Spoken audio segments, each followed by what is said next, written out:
We've got Jill Emery now, and she's going to speak on staffing for the disruption of transformative agreements. And we were very lucky to get Jill. Let me just find her thing.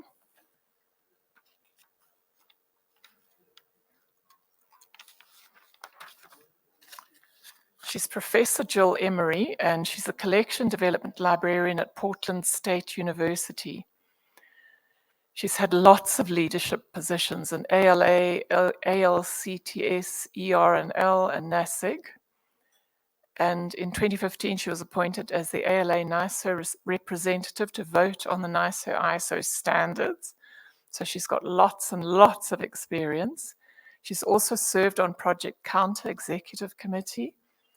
And she's also served as a member of the Charleston Advisor editorial board and is the columnist of Heard on the Net.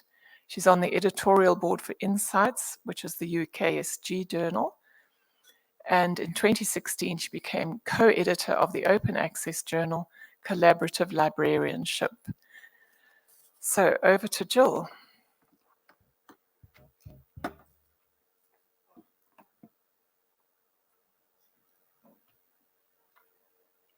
Good morning, everybody. Or actually, good afternoon, your time.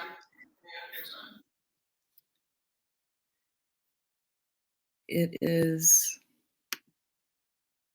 a pleasure to be here. And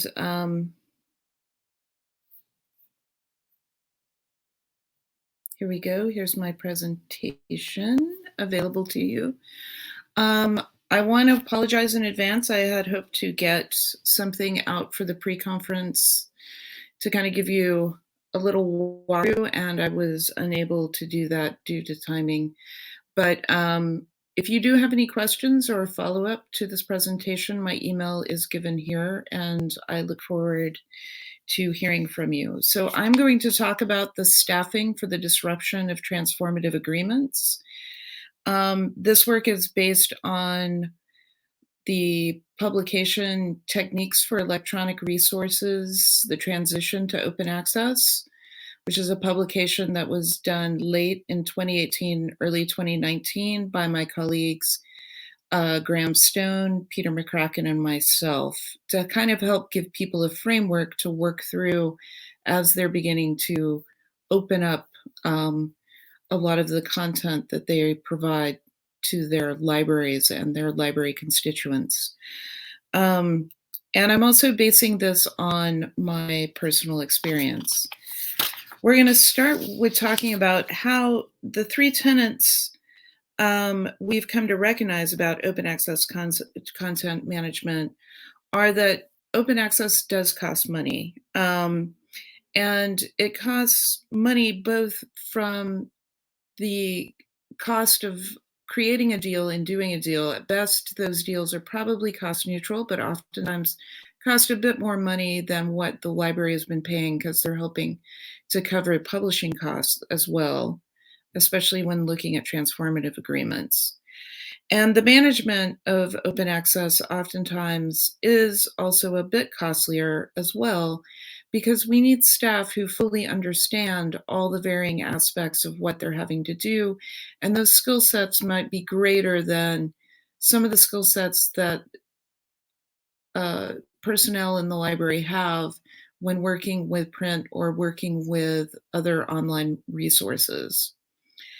And lastly, there is sort of a cost in the sense that with a transformative agreement, not only is the intent to transform content from closed to open, but it's also to make the enterprise of the library and how we're processing materials and making content available more transparent to our campuses and to our universities at large.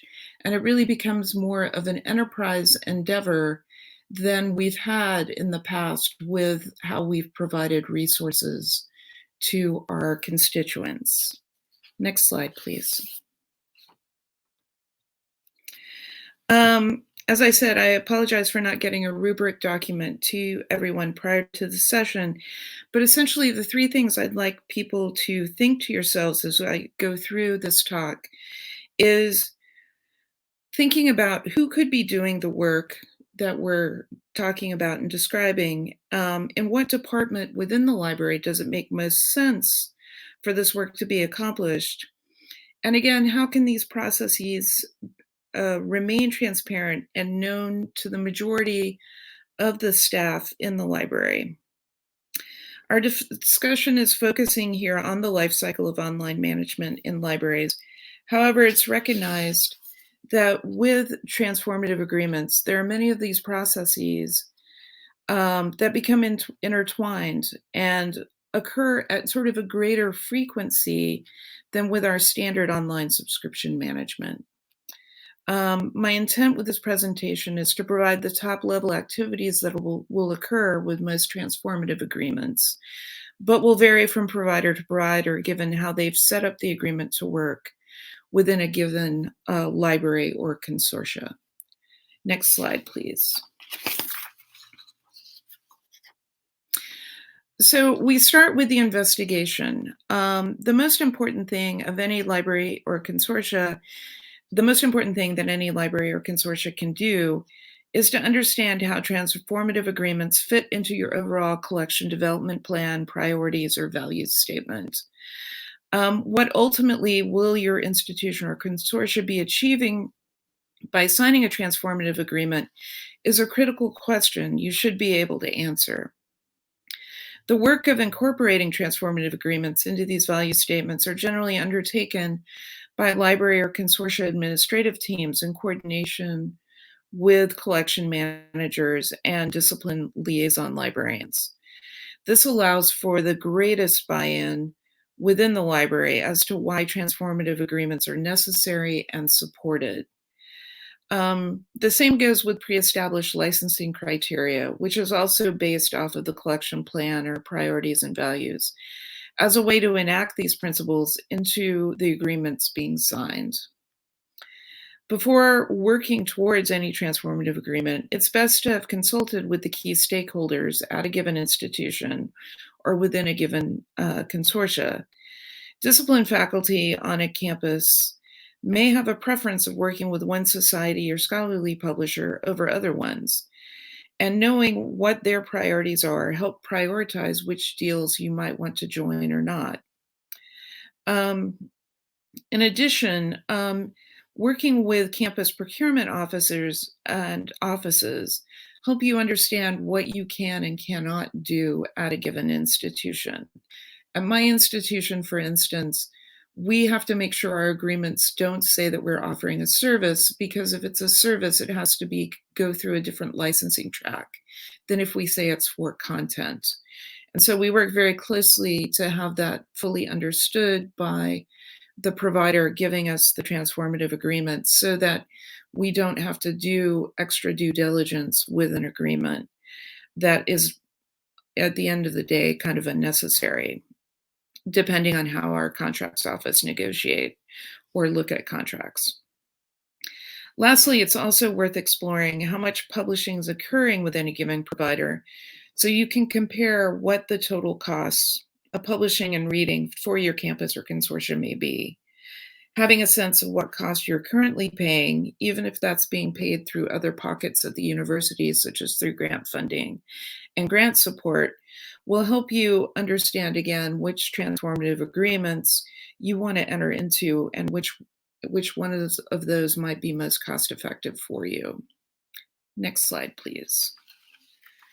I wanted to provide you with this example from the University of California libraries that maps out how to choose to investigate new content and transformative agreements.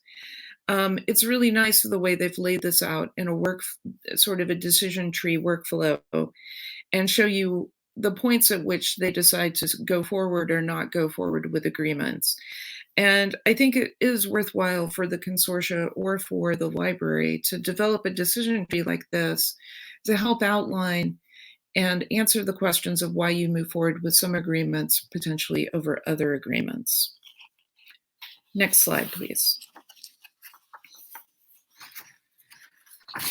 When you're moving into the acquisition of a transformative agreement, again, having those predetermined license criteria becomes critical, both in ensuring that the agreement supplies what you want, as well as helping to outline any critical strategic points that will need to be amended or changed in the agreement. Having agreements between your acquisitions and financial team, both in the library and outside to other campus financial entities you might be working with, is also important in understanding how the purchase can happen as smoothly as possible. It'll also be important to determine how the publication credits or APC credit will be applied and utilized. If you're using a third-party dashboard, either provided by the publisher or provider or provided by another entity, making sure that there's cross-training across multiple teams in the library may be important. And you might want to consider bringing these processes from staff in the library that normally do interlibrary lending or document delivery, as they tend to have a really firm understanding of how micropayment or incremental resource management works, and can then cross-train acquisition staff on how this could be occurring. Having close contact with the liaison librarians is also important because they can help identify faculty and graduate students who may want to use the opportunities most readily. It's helpful to predetermine who will get the credits that will be used. And liaison librarians might have opinions on how if the funds need to be limited to a particular faculty group or to a particular graduate studies program on your campus. Lastly, determining what aspects of the transformative agreement need to be recorded and shared with the rest of the library is important and helpful because it really helps to open up and make more transparent the management aspects of the deal. And you might be good to work between a repository team and an acquisitions team in recording this data in two different areas, such as the repository as well as the integrated library system, so that the data looks the same in both places. Next slide, please. So here's an example of an outline of some of the administrative metadata that you might want to capture and record in the integrated library system or in the repository, so that aspects of the transformative agreement are most transparent and can be found readily by anyone in the library to answer questions about the transformative agreement when there are questions that arise. Next slide, please. With transformative agreements, content is being made available through at least two platforms in the library. Usually that's the library catalog and the library repository for the content that's being created. Working with cataloging teams, you'll want to make journal-level description metadata available in the catalog, the bibliographic records. But at the same time, with the APC credits being issued and processed, it's good to pass along the articles that are published to your repository team so that they can make sure the articles funded are fully available and discoverable through their platform. This may be something that could be done on a quarterly basis as opposed to having to be done with each individual article that is being paid for. This is the way we do it at my institution. At the end of every 3 months, I send a list of what's been funded for those past 3 months, because sometimes there are delays in the publishing of those articles, and that usually gives us the time for there to be catch up at the publisher website for that content being made available. You also want to make sure that disciplinary faculty are aware of the publishing opportunities with the transformative agreement. You may want to work with your research personnel on campus to make sure that they understand that they have this opportunity available to them with given providers and publishers. A lot of times disciplined faculty understand the journal and know which journal they publish in, but they might not know who the publisher is for that journal necessarily. So this is one way you can kind of help create lists potentially of the journals where open access can be published. There is a new product on the market called SciFree, which helps outline by journal title what the publication aspects are that are available. And then you can create and pre-populate that list with your deals that you have available so that faculty and graduate students can readily understand where publishing can occur. Lastly, having a sort of codified record of where problems that arise can be reported is also important. This is an example of an error reporting form structure that can be created, and you can do this either in Google Forms or you can do it via a shared email address where people can report any issues or concerns they're having with troubleshooting. It's important to capture where problems and issues might be arising with a transformative agreement because that will feed back into the feedback loop that you're going to be giving to the provider and publisher, especially at the time of renewal and if there are ongoing issues or concerns. Next slide, please. With assessment, you do want to do quarterly or annual assessment of your transformative agreements. Through this, you can begin to build a picture of how publishing and retrieval of the content is going with your deal. It's always best to use counter reports that show both open access and controlled usage to have the best understanding of how overall usage from your campus is occurring. At the same time, you'll also want to look at the citation data you can gather from your authored works through the institutional repository, such as download statistics and any alt metrics that are available. You also want to review with faculty to see what their experiences are and understand if the publishing process from their side of things is working well. And this can be done using liaison teams or speaking to faculty that are publishing directly.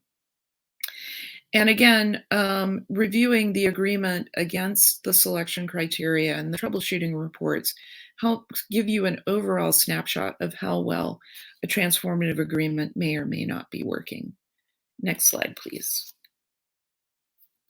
So here's an example of how you can combine various evaluation elements of a transformative agreement. This is looking at the Association of Computing Machinery Transformative Agreement for 2022 at my institution. And I'm showing the total platform request along with the article usage by access type. And then I looked also at our Web of Science citation for any content we might have supported to be published, along with the references that were gathered. We had 3 local authors published during 2022 with that agreement. So then I looked also at the institutional repository downloads and the alt metrics for those 3. And from looking at this in total, I would feel that what we're paying for this agreement is very successful and is working as we had hoped it would work as we move forward with this particular transformative agreement. Next slide, please. Figuring out when you're going into renewal cycle of a transformative agreement, understanding what your retention plan is associated with any given provider is important to identify and know. This helps you determine if you're going to retain an agreement or not. And if you are going to retain it, what are you retaining? What are you able to keep? And what are you not able to keep? With some transformative agreements, what is given up is the post-cancellation access of the content as a way to make the costs more acceptable. So also ensuring that you have a framework with persistent identifiers so you know the content of the authors that you publish is readily available, that you know their ORCID, that you know the DOI of the content of the articles, and that it is being put into your repository in a way that makes sense for your institution. And finally, just developing an exit strategy and the timelines of how an exit strategy might be enacted is also important to consider and think about developing. If you are going to cancel something, how would you get out of it? How would you do all the processes you might need to do in regards to letting people know that APCs are no longer available potentially for this one provider, and what this might mean for content availability in the future. Next slide, please. So in conclusion, as I noted at the beginning of this presentation, transformation agreements are just as transformative to the library in regards to purchasing and to providing transparency with content provision as it is to the scholarly content landscape. The work really does become spread out across the entire library at each stage of the life cycle of the agreement, and does provide greater insight into how a given library or consortia supports and purchases the scholarly content. Next slide, please. I think this graphic sums it up very well, and that transformative agreements result in library personnel working with the campus at large in a more integral and collaborative way than we've had to in the past. And now I am ready for any questions that people might have.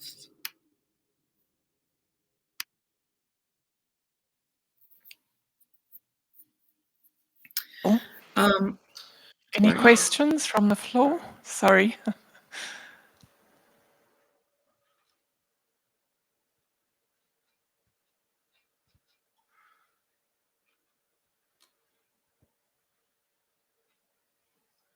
There's no hands up, and I don't see anything online either.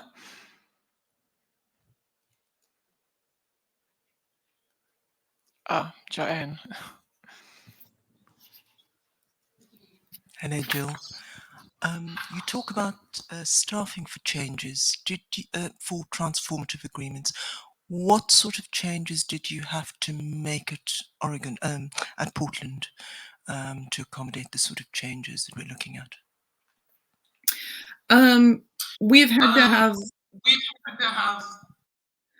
more cross-training, especially between our repository staff and our standard acquisitions and cataloging staff, to get everybody on the same page and to understand how information has to flow between the two entities. And we did do some cross-training between our document delivery and acquisitions team at the same time to help them understand how doing kind of that smaller incremental work with the APC management could occur, and how using some of the different platforms would take place.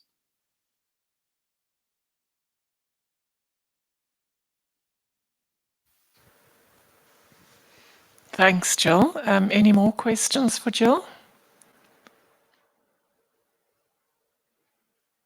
I think that's it. Thank you so much, and we hope we didn't wake you up too early. It For us, wasn't it's bad the at all. end of the day. Thank you very much, and have a lovely rest of the day. Thank you so much.